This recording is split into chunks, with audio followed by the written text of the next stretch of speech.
here are community members who have a family member with neuromuscular disease or condition? And how many here are researchers, physicians, medical care providers?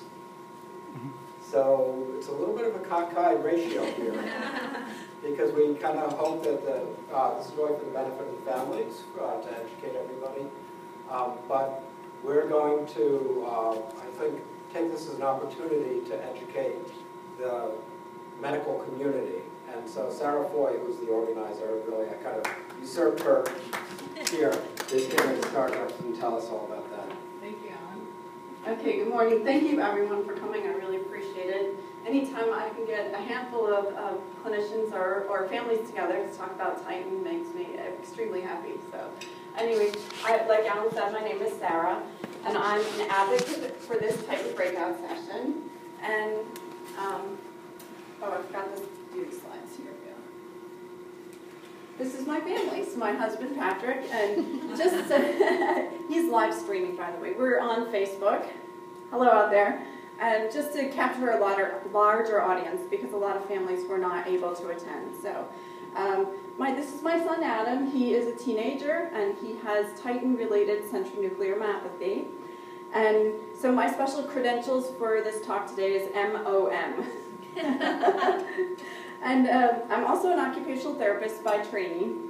And so between my son, my healthcare background, and my supportive husband, that led me to becoming an advocate for people with Titin. And so I'm happy to be here today. And we actually have one other family with Titin who's coming today, and but the other session's running concurrently, so we're found her? She didn't answer. Pat, do you know, do you want to go run and see? Do you recognize her, the woman I said? Okay. I'll go see her. She at Steph's, I'll try to find her. Okay. So anyway, so Adam was diagnosed with centronuclear myopathy at age 13 months. That was him the day after his biopsy. He was pretty happy out.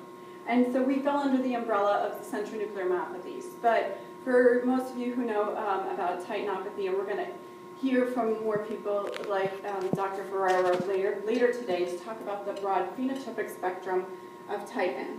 But even though Adam had he had a muscle biopsy diagnosis at age 13 months, he didn't get his genetic diagnosis until age 11. And that's a very long diagnostic journey. So like Alan said, where are all the Titin families? Because I'm looking for them. If you're out there, I want to talk to you. So that really what happened for this conference is Rachel offered us a room to have some Titin breakout sessions, which I was extremely grateful for.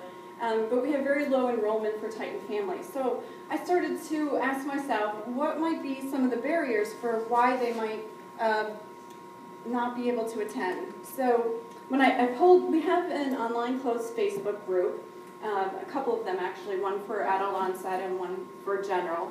And I asked them, so what were some of the barriers for your ability to come? And they came up with what you would expect, very common barriers to attendance, and probably some of the same barriers that you face in attending your own conferences. So things like money, childcare, and that includes not just, childcare, but also not being able to get away from family life for a period of a couple of days, time, and also for some people, and a lot of people on the spectrum, for CureCMD in general, or congenital myopathies, very difficult to travel with their health situation, so that's definitely a barrier. A couple people just marked others, and there was one person who hadn't known about it. So there were some new people to the group, so they probably hadn't seen the promotions about the event. But the things that I didn't put on the poll that I would say are barriers is that we just have a very large undiagnosed population, and so maybe they come up with a Titin VOUS, but they don't really know what that means, and maybe their clinician, maybe they have Titin-related disease, but maybe they were never reported back to them, or maybe they never had the genetic testing, or maybe they were told they had a myotubular myopathy, like we were many years ago. And so the thing is that it's complicated diagnosing Titin, both phenotypically and because there's a gigantic, broad spectrum of clinical presentation, meaning very different. So I might have a baby with some muscle weakness and low tone, but how do I connect with someone who's an adult onset, who has developed difficulty walking in their 40s, and as a community, how do we connect together? So we're working on it, and I know that there's going to be more talks later today about the phenotypic spectrum. So, yay! No, it's okay, we have concurrent sessions, so. Oh, that's what I didn't get. Now we have critical mass of Titin families. So we have 2 here, so welcome, Ellen, thank you so much for being here. Okay, great. Just want to let you know, too, that we are live streaming. All right, hi world. Okay, so I'm going to talk for a few minutes about some of our Titin family concerns. And you know what, these are probably not, there's nothing new here. These are things you've been hearing probably all weekend from other families and other subtypes and other phenotypes, but these are the ones that are specific to us. By the way, this was the other critical mass of Titin gathering of families with 2 families connected at a previous family conference. And so obviously the biggest problem is diagnosis, is that our families are having trouble getting access to specialists, they're having trouble getting a proper diagnosis. We may have congenital myopathy, maybe we have congenital muscular dystrophy, maybe you have infant onset with arthrogryposis. It's just like a gigantic spectrum, and what bucket do we fit in? And so that is definitely an issue. And then you get into the genetics, and we're going to be hearing more about that today. So I know that it's a complicated thing, and I know you guys are working your best to try to get to the answer. But for these large genes, it can be very tricky. So there's Alan. He helped us get our diagnosis, and that's my son Adam with Alan. I love that picture. But you know, we took years. I think it was 11 years, 13 different genes tested for my son. Every time a blood draw, waiting for insurance authorization, waiting for the results. And I don't want that for any family ever. And so my vision for the future is a quick, easy diagnosis. And that's my vision. So it is one of our challenges. The other thing is that, of course, everyone's asking, you know, what is best care practices for these patients? So how, you know, for example, common health concerns, scoliosis, contractures, breathing problems, managing illness, feeding issues, and so much more that our families face on a day-to-day basis. Hard to kind of find a standard of care for a diagnosis that's kind of all over the place. And what is best practice? It's really hard to tell. And how do you apply even best practices for congenital myopathies or congenital muscular dystrophies when your spectrum is broad? So the other thing that our families face are cardiac problems. And for some of the patients, families with the genetic problem, they could have primarily a cardiac issue. They could have both a myopathy and a cardiac problem, or they could have a myopathy and worry, when is this shoe going to drop in regards to heart problems? And it could also be complicated by, we're going to hear from the respiratory team later, and these things with heart can be complicated by their respiratory status. So definitely things we're concerned about. And I'm so excited that there's actually a cardiologist here at this meeting, and I love my vision too for moving forward with Titin. It's clinical teams and research teams that involve both muscle researchers and cardiologists, because it really would something we need. And of course, every mom or dad or parent or loved one of somebody with a Titin or any congenital muscular dystrophy or congenital myopathy want to know, what does the future hold for my child? And it's daunting to have very little answers in that area. It's scary. It is. Let's face it. So I would love to see natural history information continue to evolve. We're starting to build that bit by bit, and so we need patient engagement to find these answers, and we need, it's just honestly so great to look out here and see you guys coming into our room to listen about Titin, and thank you. I'm so grateful. And the next thing I want to do is move on to talking about other patient stories. So I have another Titin family who's been a wonderful partner, and talking about Titin and the challenges that, and guess what? They're facing a lot of the similar issues in their family that I am. So she had prepared a 6-minute video in the past for talking about some of the challenges, but we have a live mom here today. So, Elena, do you want to? So I'd like to introduce Elena, and she's going to stand up, and she can say for a few minutes, and then we'll pass it off to Alan to talk about what we've been doing in the world of Titin. Hi, everyone.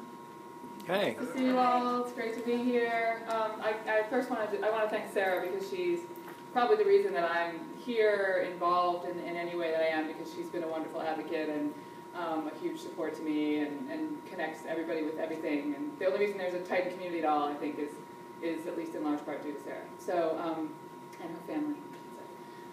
So yeah, I mean, my story, I don't know how much it's a Titin story versus any other story, the stories that are being told in the other room.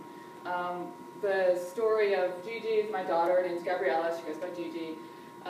She was, I mean, the story's like a lot of others. She was born and everything seemed fine, and then she was floppy, and we couldn't figure it out, and it took forever, and we did a bazillion tests, and we live here. I live in Silver Spring, Maryland, so we were very fortunate to be very close to Children's and to Johns Hopkins and to NIH and to all these places. And so we traveled about and did all sorts of tests, and nobody really knew. I mean, this is like the head of everything that we kept seeing, and they didn't know, and they weren't sure, and maybe she'd grow out of it. It's benign, it's hypotonia.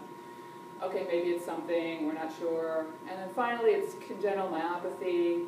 I'm a social science researcher, so I don't know the difference between the dystrophies and the myopathies at this time. So I'm just online all the time, like at night, just up, awake, trying to figure it out, finding people, eventually, like Sarah. You just find somebody somehow. And I don't actually think it was through Sarah. I think it was somewhat random that I was online and saw that there was I think one of the first CureCMD family gatherings, and it was at NIH. It was on their campus. It was on a Sunday, I think. And I live not far from there. I was like, I'm going. I'm just up and going. And it was that day. So I got in my car. My husband had Gigi and her older brother, who's unaffected. He's 3 years older. They were at the pool. It was summer. And I went over, I flew over there because I just had to meet people. I wanted to be connected.